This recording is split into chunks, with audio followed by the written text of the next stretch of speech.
अरावली की पहाड़ियों पर उस समय हवा कुछ अलग थी। उसमें एक अनजानी बेचैनी थी, जैसे प्रकृति स्वयं आने वाले विनाश को महसूस कर रही हो।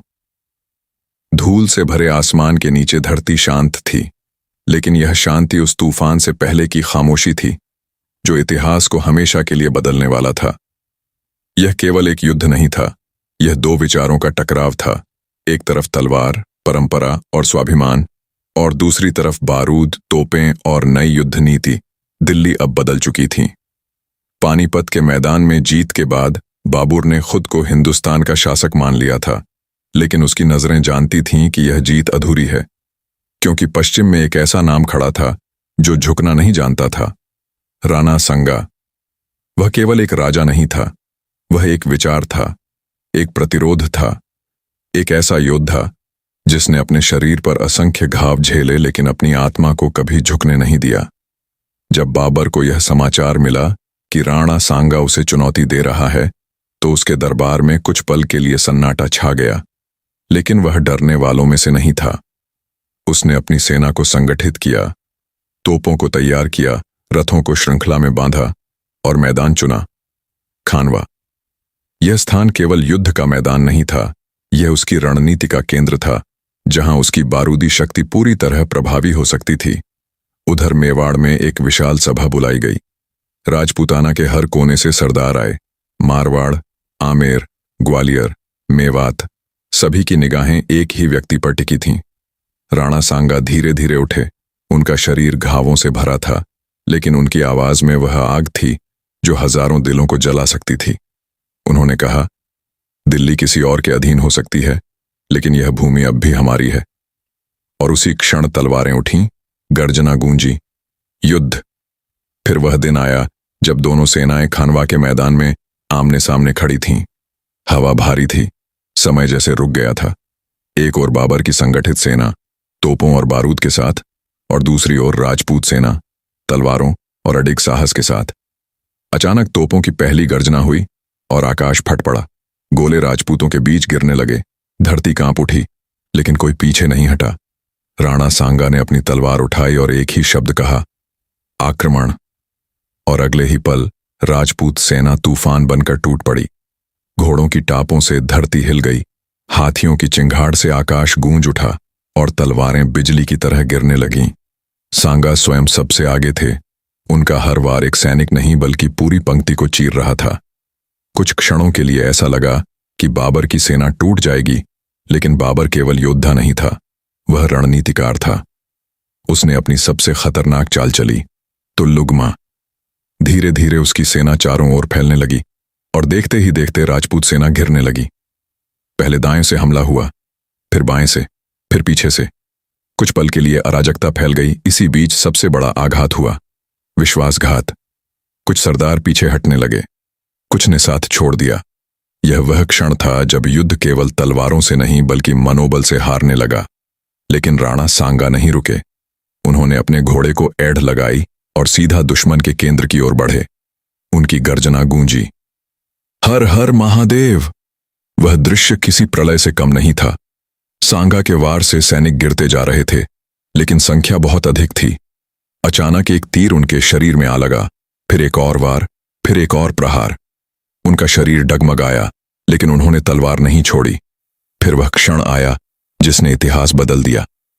राणा सांगा घोड़े से नीचे गिर पड़े। मैदान एक पल के लिए शांत हो गया। राजपूत सेना में हलचल मच गई। उन्हें युद्ध भूमि से बाहर ले जाया गया, लेकिन उनके गिरते ही युद्ध का संतुलन टूट गया। बाबर की सेना ने अंतिम आक्रमण किया और धीरे धीरे विजय उसकी ओर झुक गई। सूर्य अस्त हो चुका था। खानवा का मैदान शवों से भरा था, लेकिन यह कहानी हार की नहीं थी, क्योंकि उस दिन एक घायल योद्धा ने पूरी दुनिया को दिखा दिया था कि साहस क्या होता है।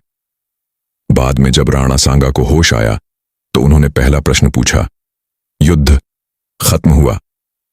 और जब उन्हें सत्य का आभास हुआ, तो उन्होंने केवल इतना कहा, यह अंत नहीं है। लेकिन इतिहास ने कुछ और ही लिखा था। कुछ समय बाद अपने ही लोगों द्वारा दिए गए विष ने उस महान योद्धा का अंत कर दिया।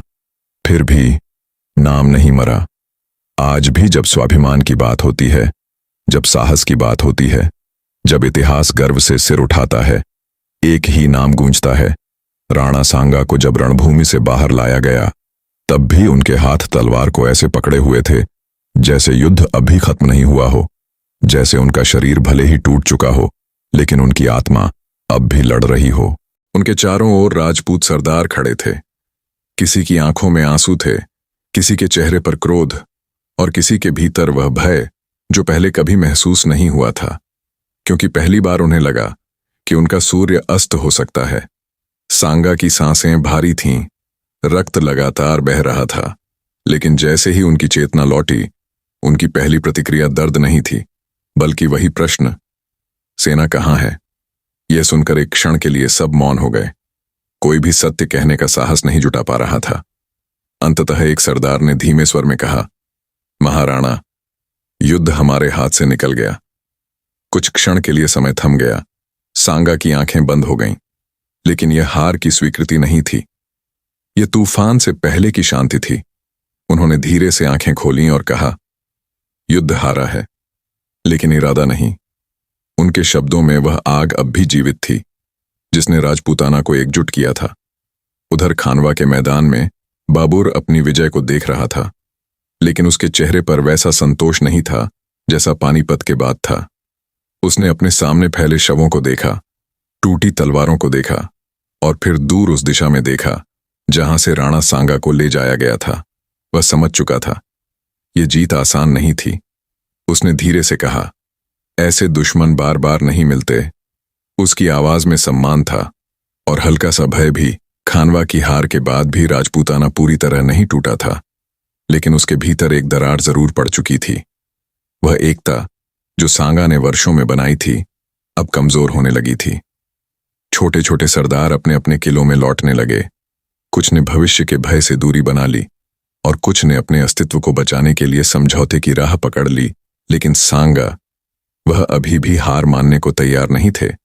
घावों से जूझते हुए भी उन्होंने पुनः युद्ध की तैयारी का आदेश दिया। उनके लिए यह केवल एक युद्ध नहीं था, यह अधूरा संकल्प था।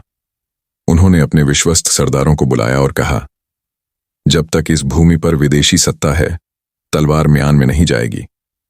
उनके शब्दों में थकान नहीं थी, केवल जिद थी। लेकिन इतिहास केवल वीरता से नहीं चलता, उसमें राजनीति, भय और विश्वासघात भी शामिल होते हैं। कुछ सरदार जो भविष्य की अनिश्चितता से डर चुके थे, यह समझ चुके थे कि बाबर की शक्ति अब बढ़ चुकी है। उन्हें लगा कि यदि सांगा फिर से युद्ध करते हैं तो राजपूताना पूरी तरह समाप्त हो सकता है।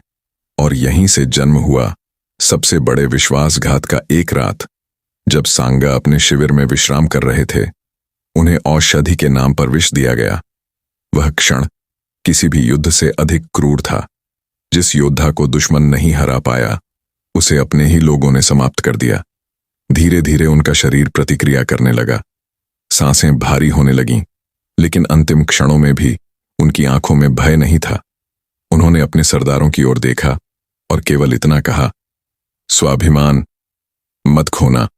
और फिर एक युग समाप्त हो गया। लेकिन क्या सच में अंत हो गया था? नहीं, क्योंकि विचार कभी नहीं मरते। राणा सांगा केवल एक राजा नहीं थे, वह एक चेतना थे। उनकी मृत्यु के बाद भी उनकी विरासत, उनके पुत्रों, उनके योद्धाओं और उस मिट्टी में जीवित रही जहां हर पत्थर शौर्य की कहानी कहता है। राजपूताना भले ही टूट गया हो, लेकिन उसकी आत्मा नहीं टूटी। दूसरी ओर बाबर ने अपनी सत्ता को मजबूत किया। खानवा की विजय ने उसे उत्तर भारत का सबसे शक्तिशाली शासक बना दिया। लेकिन वह भी जानता था, उसने केवल एक युद्ध जीता है। एक भावना को नहीं समय बीतता गया, लेकिन अरावली की हवाओं में आज भी एक गूंज सुनाई देती है। जब भी कोई तलवार उठाता है, जब भी कोई अन्याय के खिलाफ खड़ा होता है, वह गूंज कहती है, राणा सांगा। अरावली की घाटियों में ठंडी हवा बह रही थी, लेकिन उस हवा में अब शांति नहीं थी। उसमें एक अनकहा भय था, जैसे धरती खुद आने वाले विनाश को महसूस कर रही हो।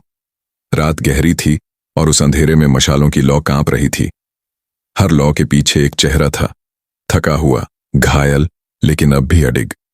खानवा के युद्ध के बाद की यह रात केवल हार की नहीं थी, यह इतिहास के सबसे कठिन प्रश्न की रात थी। क्या साहस बारूद से हार सकता है? राणा सांगा उस रात अपने शिविर में नहीं सोए। उनका शरीर टूट चुका था, हर सांस दर्द से भरी थी, लेकिन उनकी आंखें खुली थीं। वह छत को नहीं, भविष्य को देख रहे थे। उनके सामने बार बार वही दृश्य आ रहा था, तोपों की गर्जना, गिरते हुए सैनिक, और वह क्षण जब उनकी सेना चारों ओर से घिर गई थी, लेकिन उनके भीतर एक और आवाज थी, यह अंत नहीं है। सुबह होने से पहले उन्होंने अपने विश्वस्त सरदारों को बुलाया।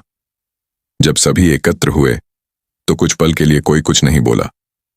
अंततः सांगा ने कहा, हमने युद्ध नहीं हारा, हमने एक चाल हारी है। उनकी आवाज धीमी थी, लेकिन उसमें वही पुरानी दृढ़ता थी।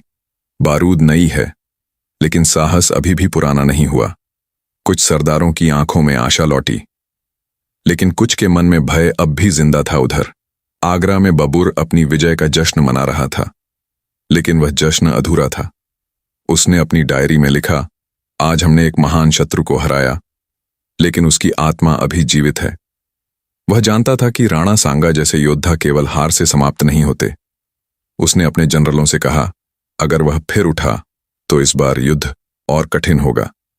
राजपूताना में धीरे धीरे खबर फैल गई, खानवा में हार हुई है।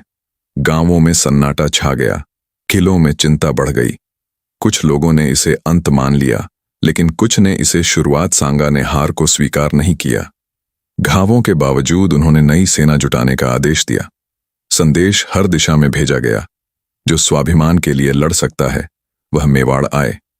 धीरे धीरे फिर से सैनिक आने लगे, कुछ पुराने, कुछ नए, लेकिन अब वातावरण बदल चुका था। यह केवल युद्ध की तैयारी नहीं थी, यह पुनर्जन्म था। एक रात सांगा अकेले किले की प्राचीर पर खड़े थे। नीचे मशालें जल रही थीं, सैनिक अभ्यास कर रहे थे, और दूर कहीं ढोल की धीमी आवाज आ रही थी। उनके पास एक सरदार आया और बोला, महाराणा, क्या हम फिर जीत सकते हैं? सांगा ने बिना उसकी ओर देखे कहा, जीत हमेशा तलवार से नहीं होती, कभी कभी इरादा ही इतिहास बदल देता है। लेकिन इसी बीच कुछ और चल रहा था। कुछ सरदार जो अब भी भय में जी रहे थे, यह मान चुके थे कि बाबर की शक्ति को चुनौती देना आत्मघाती होगा। उनके मन में एक विचार जन्म लेने लगा, अगर सांगा फिर युद्ध करेंगे तो सब कुछ समाप्त हो जाएगा। यह विचार धीरे धीरे षड्यंत्र में बदल गया। एक रात जब पूरा शिविर शांत था, सांगा को औषधि दी गई। वह औषधि नहीं थी, वह विष था। धीरे धीरे उनके शरीर ने प्रतिक्रिया देना शुरू किया। सांसें भारी हो गईं, धड़कन धीमी पड़ने लगी, लेकिन अंतिम क्षणों में भी उनकी आंखों में वही ज्वाला थी।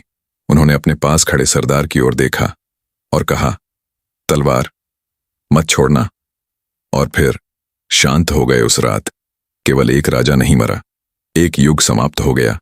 लेकिन क्या सच में अंत हो गया? नहीं, क्योंकि अगले दिन जब सूरज उगा तो उसकी किरणें उसी मिट्टी पर पड़ीं जहां रक्त बहा था, और उसी मिट्टी से एक नई आवाज उठी, हम झुकेंगे नहीं। उधर बाबर ने अपनी सत्ता मजबूत कर ली थी। खानवा की विजय ने उसे उत्तर भारत का शासक बना दिया, लेकिन उसके मन में हमेशा एक नाम गूंजता रहा, राणा सांगा। क्योंकि वह जानता था, कुछ युद्ध जीतकर भी हारे जाते हैं और कुछ हारकर भी जीते जाते हैं। अरावली की हवाएं आज भी वही कहानी कहती हैं। जब तलवारें उठती हैं, जब स्वाभिमान की बात होती है, एक नाम गूंजता है, राणा सांगा।